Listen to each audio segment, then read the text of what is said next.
اهلا بيكم في ريفيوزات. النهارده هنتكلم عن حاجه غازي. لا معلش انا اسف، هنغير تمام، هحاول خلاص. اهلا بيكم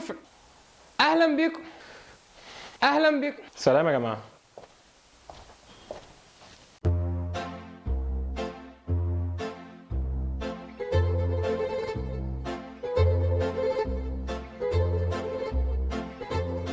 علشان في صور كتيره بتطلع زي دي ودي وفيديوهات كتيره بتطلع زي ده وده قررنا ان احنا نعمل سلسله اسمها زوم ان علشان نعلم الناس ازاي يصوروا بكاميرا الموبايل بتاعتهم بطريقه احسن.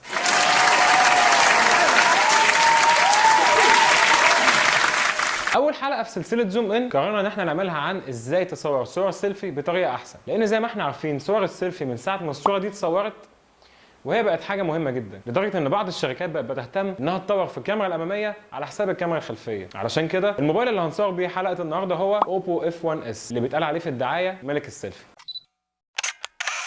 نتيجه للكلام اللي قلناه ده ظهر سؤال مهم: ازاي نتصور صور السيلفي شكلها حلو؟ هنتكلم معاكم في الفيديو عن كام حاجه لو خدتوا بالكم منهم صور السيلفي بتاعتكم هيكون شكلها احلى.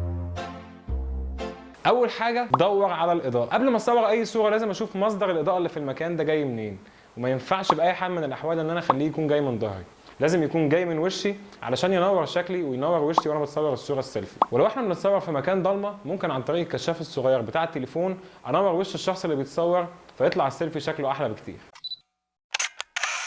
تاني حاجه اظبط الزوايا. زاويه التصوير من الحاجات المهمه جدا في التصوير، لان في زوايا تصوير بتخلي شكل الوش احلى بكتير من زوايا تانية. يعني تحت اي ظرف من الظروف اوعوا تتصوروا الموبايل متوجه من زاويه من تحت كده او هو قريب من الوش كده. لازم المسافه بين الوش وبين الموبايل تكون مناسبه، وكمان زاويه الموبايل تكون في نفس المستوى بتاع الوش او اعلى منه بشويه.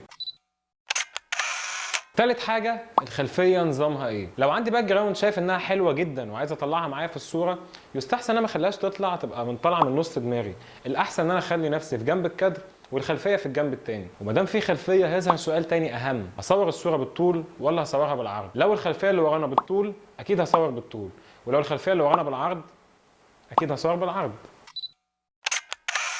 رابع حاجه العدد الكبير. لو عايز اخد سيلفي مع اصحابي وخلونا نقول ان احنا عددنا هيكون كبير، اول حاجه طبعا مش محتاجين نتكلم فيها ان احنا نكون بنصور بالعرض. تاني حاجه مش هينفع كلنا نقف على خط واحد لان في ناس هتتقص بره الصوره، فاللي هنعمله ان الشخص اللي بيصور هيطلع قدام شويه عن بقيه الناس وهيبقى على جنب الصوره، وبقيه الناس هيكونوا في الباك جراوند على الجنب التاني. كمان ممكن نستخدم بعض الخواص زي التايمر او البالم مود علشان نلحق نجهز نفسنا قبل ما نتصور.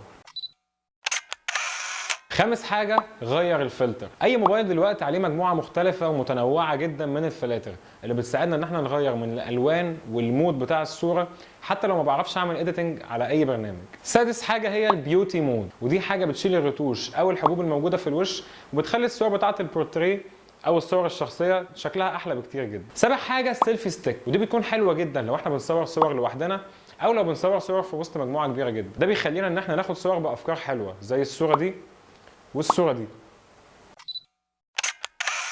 شاركونا بصور السيلفي بتاعتكم على هاشتاج زوم ان سيلفي، واحلى صورة هنشوفها هنعرضها في اول الحلقة اللي جاية. استنونا في الحلقة اللي جاية في برنامج زوم ان صور صح.